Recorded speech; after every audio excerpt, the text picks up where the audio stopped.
Welcome to Morning Motivation with Go. And Natasha. So glad everyone is here. Welcome back. Welcome We are back. here. Everyone is here. And thank you for listening once again. We appreciate the support, all of our listeners, all of our followers, and our contributors, and the producers, and our sponsors. We thank everyone for helping making this podcast come to life. And we have such a great topic today, one that is personal to both of us and really to the world. We are resting in your truth. Ooh, say it one more time for the people in the back. Resting in your truth. Wow. Wow. Even in that title, you said so much, you don't even know. Even in that title, resting in your truth. First, we're just going to break down the actual title before we even get into the meat of it. That first word, that core word is rest, which is so much of what the American culture does not really talk about and we ignore. We just on this whole rat race and just keeping it going to a point where we start breaking down physically, mentally, emotionally, all those things. But that key word is rest. And rest signifies stillness. When you are still for a moment, you are quiet, you are paused. That rest is so important. And the next step of that is, where are you resting? We're resting in. Ooh, we're resting in. We're not resting out. We're not resting above. We're not resting under. We are resting in. And then that third word is your. So it is about you, okay? Because so many of us do not put ourselves first, and therefore we are tired in every facet of the word. And then we have the most important truth. Where are you right now in this moment? Resting in your truth. Just stay there. It's okay to stay right there in your truth. Sometimes we waver, step out, and you always got to step back in. Eventually, always got to step back into your truth. But if you could just rest in that, and that could be your starting space. So much power in that. So much power. Thank you for breaking that down, Gogo. That really it resonated with me. I was just like, okay, that makes sense. Every single part of that. Here's the thing, like truth, I don't know if it's a fun buzzword these days. Is it a fun buzzword It or needs to not? be. It needs to be a fun buzzword because truth is not easy. Truth is not easy. And I don't think it's meant to be easy, but it takes practice sometimes because I think there's so many ways that we don't rest in our truth. Right. When somebody asks you, for example, hey, good morning, Gogo, how are you today? Response would be, I'm fine. Thank you, or what about you? That would be the natural response that we do here Right. in the US. And regardless to whether you're actually feeling fine or not, that would be then the answer has been settled and we're moving on to the next. We don't really dig any deeper. We don't really, get into the details. And, maybe Gogo isn't fine that day. Maybe something is going on that morning that actually is going to be slightly distracting. And we don't get to even talk about that. And maybe that just taking that extra moment to mention that would have actually like been enlightening or lifting of his spirit in that moment. You have ties to the UK, and I don't know if you have noticed this because I know you've been here in America for quite some time. But in the UK, they ask a different question. They ask, are you okay? You all right? Yeah, are you all right? Are you all right? Yeah. Which And has a whole different connotation. Like when my friend Jordan, shout out to Jordan, she's amazing. She'll ask me, we'll be on the phone, are you okay? And it's like, well, am I okay? You know, it's like, let me check. Am I okay? It really actually makes me think because it's leaning into a certain direction. So then I have to kind of like process, am I okay? To mm, then respond back honestly. So it does actually foster a more honest response than how are you, because how are you is very neutral. Are you okay can insinuate that something may be wrong. which can be negative or positive, right? Right. Yeah. But it's just wherever you are personally in that moment. Right. If you're resting in your truth, then you can answer that truthfully and say, "No, I'm not okay actually right now. But I'll be good. I'll feel better later or something, you know?" Right. And then you can move on with the rest of it. It doesn't have to be a long thing, to say, "No, I'm not okay." I mean, is it so problematic if you're not okay? And that's the question. There's a great artist, Demi Lovato. I've quoted her so many times just in my life. And she has a quote on one of her songs, and it says, "It's okay not to be okay." Mm, And yeah. and having that freedom to not be okay in this moment. It's all right. And give yourself that grace to not be okay from whatever it is that you're dealing with.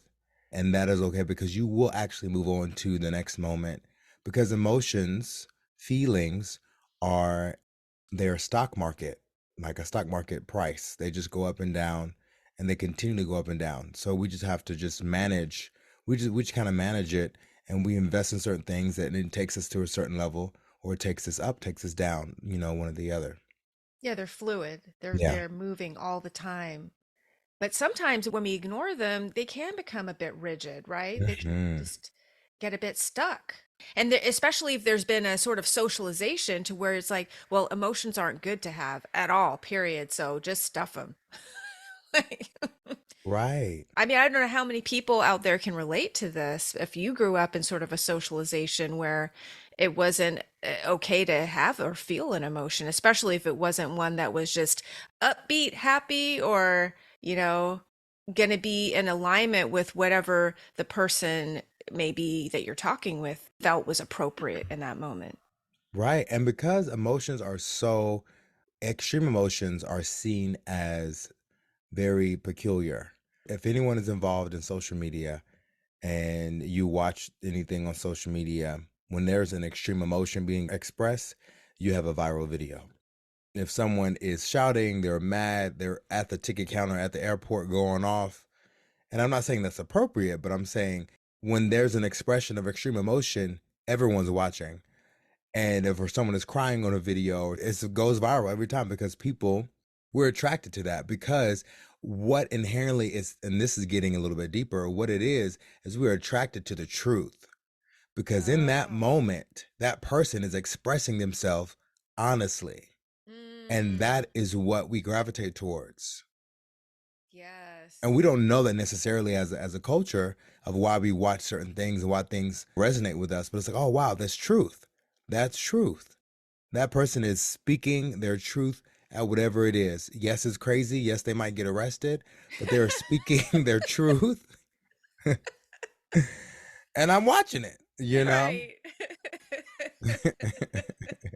It is. It's like it's intoxicating watching somebody else get that sort of full release of like whatever emotion it is they're feeling in that moment. It's like, whoa, that's what it looks like. Because I Right. don't get to do that. I don't do that. I don't go express myself very truthfully at the moment that I may be feeling frustrated at a counter of an airline ticket. Like you just say, okay, I have to like kind of reel it in because I don't want to be arrested. Right, right. And you literally are leading me to the quote of the episode, if I could even call it that, but here it is. If you don't express yourself honestly, you will express yourself dangerously.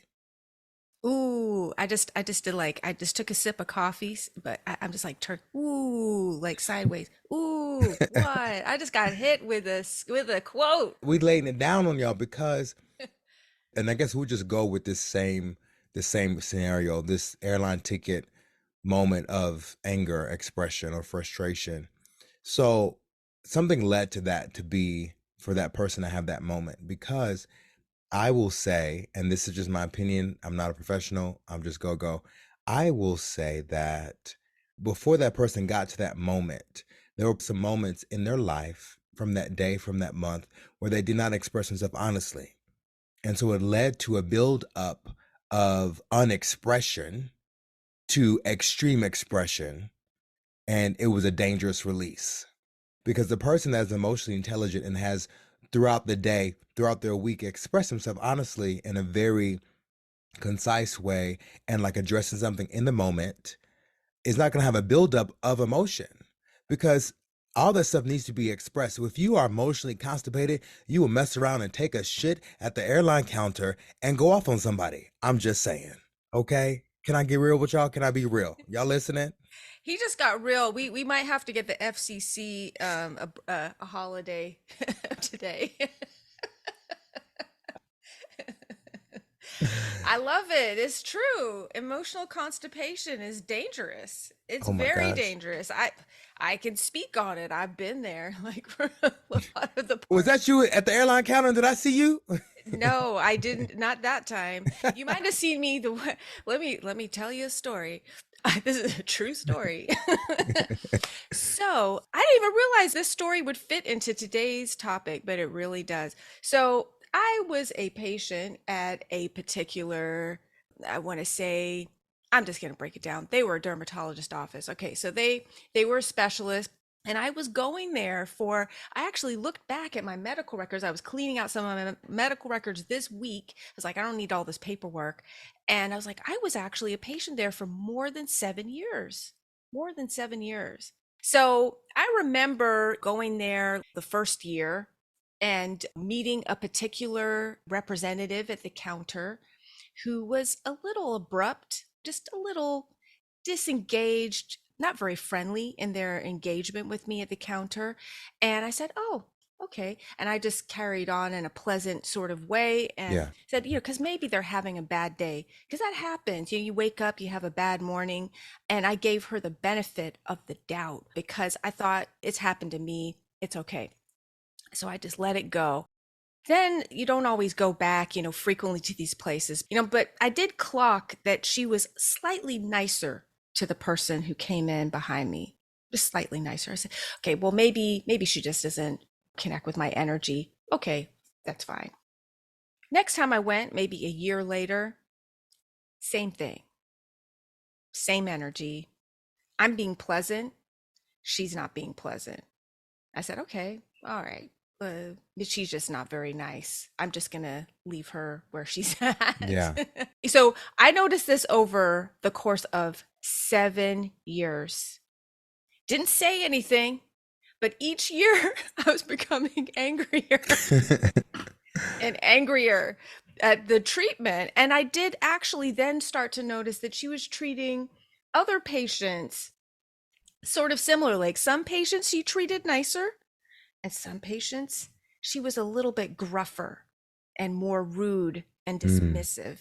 Sometimes there's a word for this. It's like you have your filter that you work through as you from your personal perspective, and you may not even be aware that you're treating people differently based on your personal biases. But that's what I was observing. mm. And so, seventh year, here I am, I'm at the counter, and I just saw her behave extremely sweet, nicely to the person who was just being served. She was pleasant as could be, like there were butterflies floating around her in this encounter. And I just thought, oh, though, maybe she's in a better mood today. I got to the counter and she was rude. I mean, immediately switched it up to boom, rude, blunt, to the point of unpleasant. Something switched. Mm. Like the switch just clicked and I was done. And I said, you are extremely rude. I said to her. And she was like, what? I can't hear you. Because I had a mask on. We're in a medical facility at that time. Masks were still being used. So I spoke up. I said, every time I come into this particular office, you are rude. I don't need this. I don't need this type of interaction with you every time I come in here. And like I did start to get then like I felt the emotions start to rise and maybe my voice started to take on a more emotional tone so it wasn't so logical and like this is what happened, I feel this way, and like making those sort of I felt like this when you did that statement, like that was not happening. I was just like the emotional floodgates open. a little bit. Some of the patients in the area were sort of like their ears were perking up. I guess they were waiting for like something to happen. And I Yeah. just asked, I said, I really would like to speak with your manager. I did go Black Karen. I did step into that moment fully. I embraced it because I don't play that. It's Yeah. like if you can feel confident enough to be that blatantly rude to specific customers and blatantly nice to others, then there needs to be an adjustment made in like the way that you're choosing to treat patients. So I was done. All the sort of like low voice that I was using went out the window. Like I don't raise my voice at a counter talking with a representative. I'd been there for 7 years and I'd never done that. But in that moment, I was finished. That might have been a viral video moment, Gogo, It might have been. And if I seven is jumped the over number the of camera. completion. Maybe that's the completion for me because I did. I asked to speak with a manager. I spoke with the manager in the office. Then I spoke with the manager at the head office because I wasn't happy with what the manager there told me. I was completely all the way done. All the way done. Yeah. And right there, that's such a perfect story of the buildup that happens. Obviously, you notice a pattern. I can no longer stand for this, so I need to rest in my truth, and I'm gonna go off on you. Okay. So I will let you know. Like, I'm going to let you know. And the thing is, like, honestly, I feel like it's been a progression for me in my adult life to where I felt like, yes, I can speak my truth. And, because I'm always mindful that I think, especially as a woman of color, not to overly raise my voice in public. There's specific sort of things that I carry myself in a specific way because I'm aware of this culture yeah, and the society here in America. Let's not leave that out. It's not acceptable for a woman of color to express her truth all the time because people feel uncomfortable. yeah, Then you're being told that you're aggressive. You're being told that you're loud, you're or inappropriate, difficult. difficult. Exactly. I always carry myself with a very specific sort of decorum when I'm dealing, especially in any sort of professional setting. It's in mind, top of mind. So for me to actually raise my voice just slightly, that was like me really resting in my truth. I was feeling frustrated, disrespected, and just completely like devalued. Your feelings don't matter to me. I don't care whether I'm rude or polite or anything to you because you don't deserve just the basic human kindness when you come to this medical facility. Ooh, and let me tell you something. You have hit on something. You don't even know what you just did.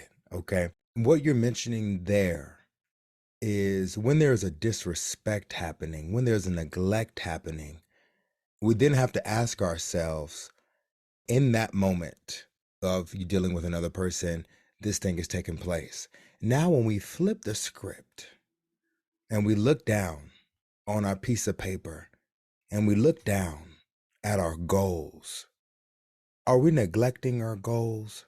Are we disrespecting our goals? What's going to happen is you're going to have a moment where you're going to express yourself dangerously out of frustration because you realize that you haven't done what you needed to do for the goals that you've set for yourself. And so, in these moments that we have with other people, we then have to say, okay, that happened in that moment. I didn't like the way that person treated me. Okay. How then am I now going to treat myself in relation to my goals? Am I going to pay attention? Am I going to be nice to my goals that I've set? Am I going to recognize and acknowledge the goals that I've set every single day? Because if you don't do that, you will have a moment just like that, but with yourself, when you realize, oh, I haven't been treating myself the way. Where are you mentally, physically, and emotionally in relation to your goals? Because if you will not stand for it, for another person, you cannot stand for it with yourself. And you must rest within your truth. Come on, somebody.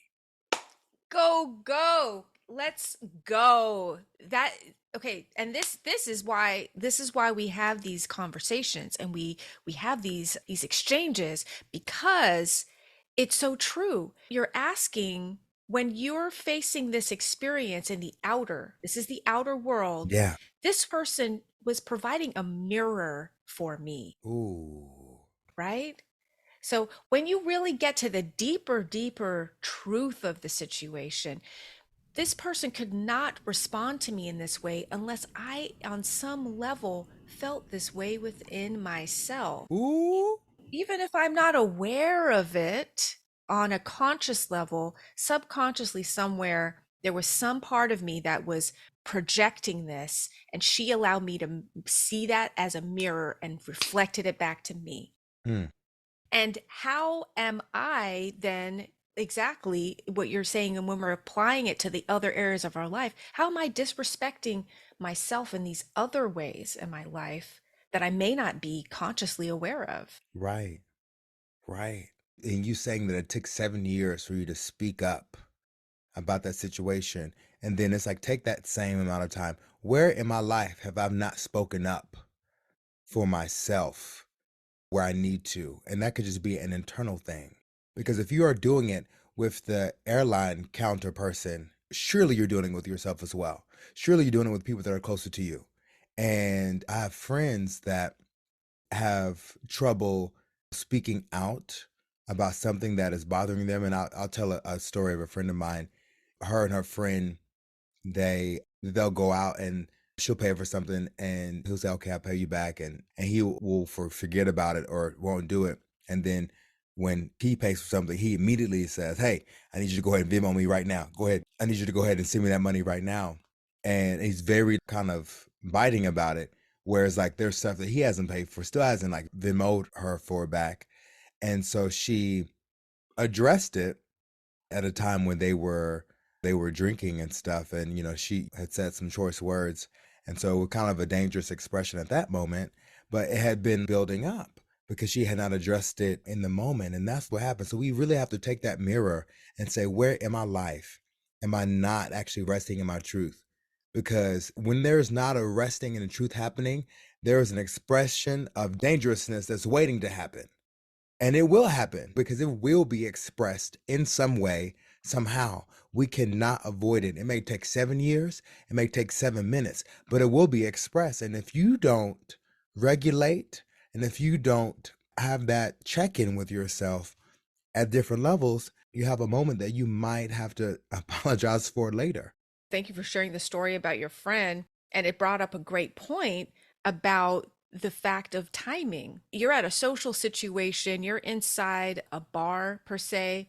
People's inhibitions are already down. They're drinking a little bit, they're imbibing a little bit. Your brain faculties are now sort of like switched into a different mode. And now you're bringing up the truth. Exactly. Like words are going to flow that you may not have intended Right. when you've got your full faculties, right? You have your full frontal cortex in activity. So yeah, she's speaking from her emotion, from like that side that's like the uninhibited. This is like, here it is, this is what I been wanting to say, and I'm going to say it however it's going to come out. Right.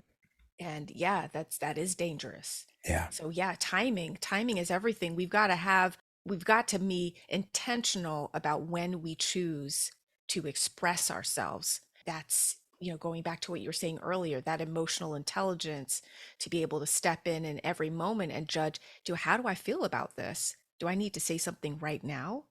Right. Let me see.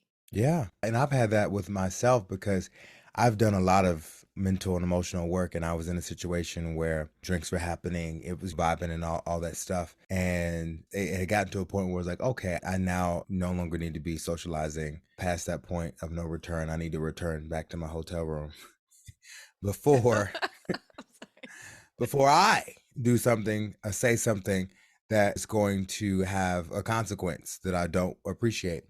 And so I remember someone was asking me, "Oh, Gogo, are you okay?" I was like, I need to go. I need to go back to the hotel. It's time for me to go because I knew, all right, I'm stepping into a territory that I don't want to be in. So I now need to exit myself from the situation. And that's what I did. Went back to the hotel, went to sleep. It was fine. No one was harmed by my words. So I was like, okay, cool. because I had the wherewithal to check in. But had I been a different person or not had done some work, I could have had a detrimental situation. And you have to check in with yourself and kind of know that about yourself in all aspects of your life because no one is perfect. We are going to have these moments where we will have a dangerous expression of self. That's going to happen. It's about kind of mitigating it and limiting it as we move forward in life and knowing how to avoid certain things that we know we don't want the consequence of. And that's really what it's about. And that's an honest truth because we all are going to have these moments. They're going to happen. But it is about, are you trending up or trending down? Are you having less of those moments or more of those moments? Yeah. And which do you want more of? I love that. I love that, go go. It's like, let's remember we're all humans here. We're all learning. Every one of us. Nobody's exempt from the learning experience, but it's what we do with the information we receive when we have these different experiences. Do we use that and say, hey, maybe I need to approach this differently, or what could I be doing to think about this differently? Am I going to go back to a medical office, and if I'm experiencing disrespect, am I going to allow that to happen for more than 1 year, for more than one day? No, I'm not going to wait 7 years. Right. Right. I'm going to tell you right then, I don't appreciate this. Is this, if I'm feeling that way? So I'm a different person. I'm a different Natasha now than I was 7 years ago. There you go. Yes. And when you look in that mirror and you say, hey, I'm proud of where I've come from because I'm not where I was.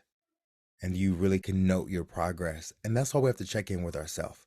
And that's what resting in your truth is really is a self check-in with yourself, with where you are in your goals in your life, with the people around you, so that you can say, hey, okay, I like the direction I'm going in. Because when you do have a moment of expression, you're like, okay, I may have this moment, but I'm still going in the right direction. I, may have faltered. Or the opposite, where it's like, oh, I don't like the direction I'm going in. I need to change. I'm off a route. GPS is taking me somewhere I don't want to be. I need to reroute immediately so I can get to where I want to go to. But the question is, where do you want to go to? Because in order for you to even move in a direction, you have to have an idea of where you want to go. Maybe not the specific destination because no one's perfect, but have an idea of what you want. Write it down, check in with it, add details along the way, and then you'll be painting your life one day at a time. Yes, yes, it is artwork what we're doing. It's art. Artful living. I love all of this, and I wanted to check in with you and see if we can talk about kind of what prompted this episode when we came up with this idea, because it was really quite interesting how this all sort of, these episode ideas, they just come to us through our exchanges. And okay, so this is what happened. Gogo is one of my friends, and he is an amazing individual I've gotten to know over the last, is it 10 years yet? I mean, it's been a while, but we don't hang out as frequently in person. It's just the nature of SoCal. And anyway, Gogo had told me, hey, I'm having a birthday party. I was like, oh, this sounds amazing. And then I didn't receive an invitation. So I was like, oh, like I felt a little sad. And then I was like, oh, and I didn't say anything at the time. And then Gogo then, had the enjoyment, the party. And then afterwards, I was like, okay, wow, I would have loved the opportunity to maybe attend. Now here's the thing. I don't leave my house as frequently. Something he knows about me. I do have a long history of not stepping outside of my house when invited. So, but I just let him know. He was like, the party went great and we were talking about it. And I was like, Gogo, I need to tell you something. I'm sad that you didn't invite me to your party. And I felt kind of like I was 5 years old at that point. But I just like, I have to tell him the truth about this, because I was starting to feel like really kind of like left out. And you can feel that way at any age, apparently. And here I am, like nearly 50. He's like, well, let's talk about it. And see, this is like the emotional intelligence of Gogo. This is real. Okay. This isn't just for the podcast. Like his emotional intelligence is real. He's like, let's have an exchange. So we're talking about it. And he's like, okay, well, I wasn't aware. So you kind of remember this now, Gogo? I remember that conversation. I don't remember what prompted me to call you when I told you about the topic. I can't remember what that No, no, no. was. were talking about this. We were talking about, we were having this exchange. I didn't tell you in the moment how I felt. Like that wasn't my truth. I didn't say, hey, I would have really liked to be invited. I didn't tell you that. That would have been my truth in that moment. Instead, I just went, oh, and I just was like, okay. And I just went off and sort of started to feel really sad. And then I just started to hear about all the fun times. And I was like, I wasn't invited. Why didn't you invite me? So that was me. Like, he's like, oh, you need to express yourself honestly. Right. And that was kind of Hmm. like the subtopic. It's like, express Yeah. yourself honestly in the moment. It's okay. We're friends. That's what friends do. You know, I'm still learning. You may be any age in life and still be learning different aspects of how to engage with other people because of whatever you've experienced. I have a lot of trouble around expressing my feelings, honestly. I really do feel very vulnerable. It feels dangerous. It feels like very dangerous for me to say honestly, hey, I need to feel needed, or any sort of expression like that. Shut it all the way down, stuff it down, and kind of ignore it. And I think because I have been doing so much self work over the last 6, 7 years, like really intensely, all the bullshit, my body is just like, no more. Yeah. And so the conclusion of that, because you all were wondering why did I invite her, was like, well, go, like, you need to tell us, like, why didn't you invite her? Like, and I told her, I was like, I didn't want her to be under that pressure of needing to show up because of the location of where I was having it. I didn't even want to even put that pressure on you because I have friends that will invite me to their birthday party and it's across the country. I'm not getting on a flight for your birthday. Like, I'm just not doing it. And so, and this was not that situation, but it was like, I don't even want to put that pressure on someone to like, hey, but then from that perspective, when we talked about it, it was like, a lot of times, even if the person doesn't want to come, can't come, the invitation is misfelt and received. And people just want to be included, even if they can't actually come. We love to be included, and it feels good to be included, even though we know we're not going to show up or we have a conflict internally or externally that will prevent us from coming. And I didn't even think about that piece because I didn't want to put that added pressure on my friend because we are so close. And so now I know, throw out that invitation, just throw it out there. Okay. And that's how you grow, is through conflict. No matter how small or how big it is, that's how you grow and become closer with a person. But conflict cannot even be addressed until it's brought forth in conversation. You can't even get over it until you've talked about it. So Exactly. we And got to talk about it. we got to talk about it because, again, it's coming back to the topic, resting in your truth. Like that's why it evolved out of that, Right. because it did feel so dangerous to me personally to rest in my truth. And I was like, wow, this is some deep stuff. Maybe somebody else out there is also feeling like this. How do you feel out there? Is this something that you resonate with? Let us know what you think about that. And just know Gogo is a stand-up friend, so you don't need to worry about that. He helped me to learn something about friendship that day that I wasn't even aware of for the whole of my life before that. So truth telling has a lot of healing, it's a lot of potential to unlock just new areas of your life. Yes. And there's a great, not quote, but a great term that's coming to me called the adventure of honesty. When you are honest with someone, and then it opens them up the opportunity to also be honest, which opens up an opportunity of adventure because you don't know where the honesty is going to take you. Now, when you're not honest with someone, and you don't open up that door, you know where it's going to go because you've already predetermined what the outcome is going to be because you've decided to lie or you've decided not to speak on it. So you already know that it's going to go in a certain direction because that's why people lie. People lie because they want a predetermined outcome. They're like, Mm, I do not want this person to feel this way, so I'm going to omit this because I know if I omit this, they're going to feel this way and we're going to go in this direction. Never yeah, opening up yourself for the adventure of honesty. And we did that for each other. And now we have this another level of closeness yeah, yeah. because the adventure of honesty creates closeness. You're letting go of control Yeah. in that moment when you say, "Hey, I'm going on an adventure of Hmm. honesty." Yeah.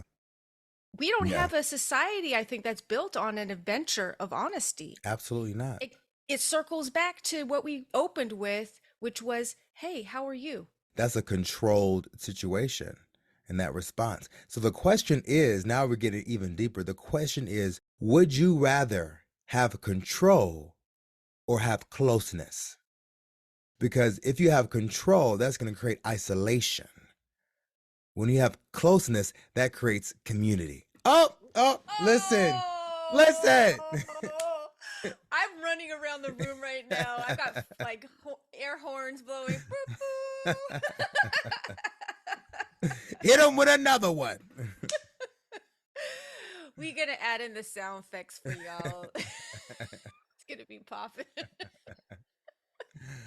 Well, This is so listen, good. on that note, thank y'all so much for joining us again for another episode of Go Morning go. Motivation. Wait, wait. Not you messing up my clothes. We're gonna leave it in. Just Tell leave tell my it. producer, edit that out. Listen, Jeff, Elon, edit that out when we Oh man. do this. Listen, thank y'all so much for joining us on another episode of Morning Motivation with Go go. and Natasha. See you next time. See ya.